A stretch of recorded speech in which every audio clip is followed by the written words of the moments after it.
Okay, so this question is asking us to use integration by parts to evaluate our definite integral from 0 to pi of x over 2 sine of 4x dx.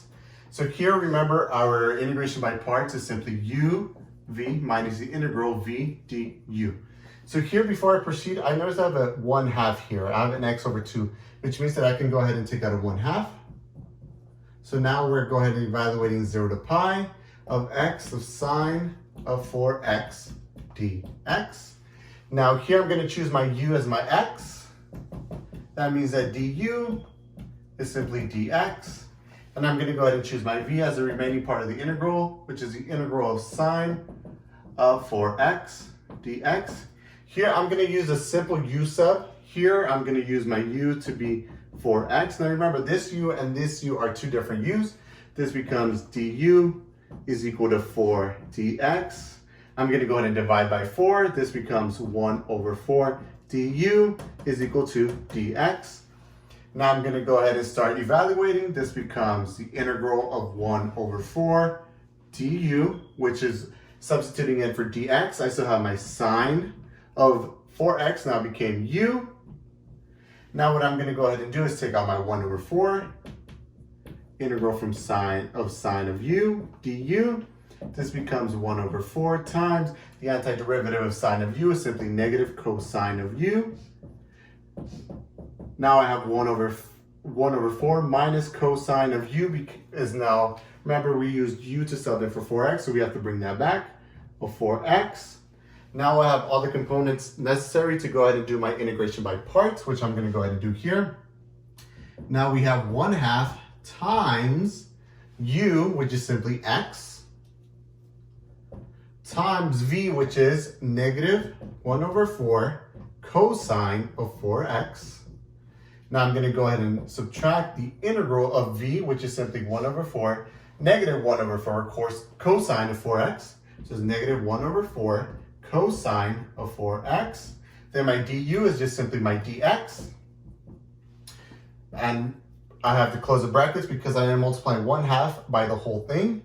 Now what I'm going to go ahead and do is simplify. I'm actually going to go ahead and multiply this out. And I'm going to bring out my negative 1/4. So this becomes positive 1 over 4.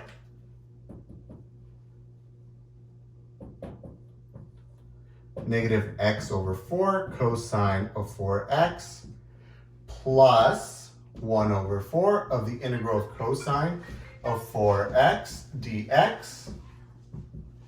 Now here I'm also going to have to integrate this, so I'm going to go ahead and do it on this side right over here.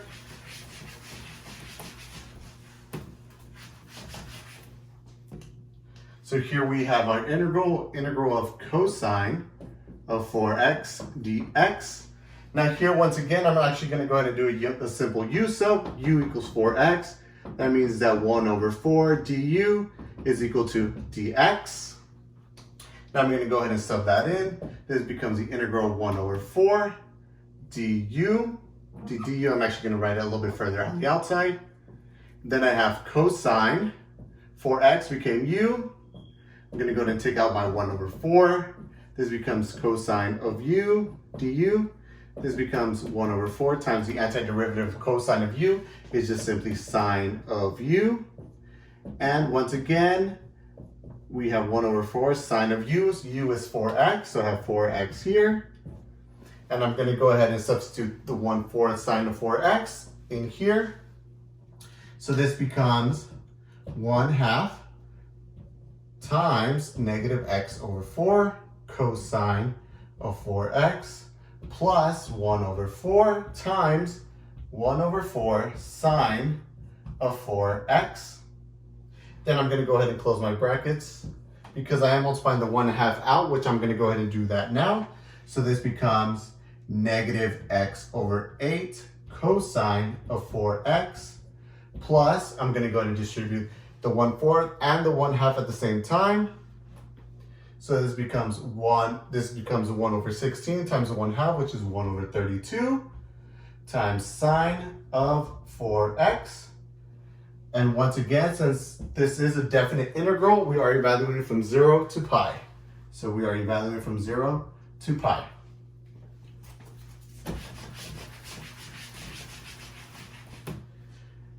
Now here, this is just a simple evaluation. Wherever I see x for my first pi term, I'm gonna go ahead and sub in wherever I see x pi. Then I'm gonna subtract the whole thing of plugging in 0 for x. So it's gonna simply become, I'm gonna go ahead and use my red marker. So this simply becomes negative pi over 8 cosine of 4 pi plus 1 over 32 of sine of 4 pi. Then this whole thing. Then I do minus. Now I'm going to go ahead and plug in 0 wherever I see x. Minus, this becomes negative 0 over 8 cosine of 0 plus 1 over 32 sine of 0. Now I know this becomes 0 over 8 is 0. No matter what this is going to turn into 0. So I know this becomes 0. Sine of 0 is 0, so this becomes 0. This is 0 plus 0, which is just simply 0. Now we only have left is to focus on this portion. So I'm going to go ahead and rewrite it here. I have negative pi over 8 cosine of 4 pi plus 1 over 32 of sine of 4 pi. Here, as we saw, sine of 4 pi is also 0, so 0 times 1 over 32 becomes 0. And cosine of 4 pi is actually 1. So that means that our answer is just negative pi over 8 times 1, which is just simply negative pi over 8. And this is our answer to our integral.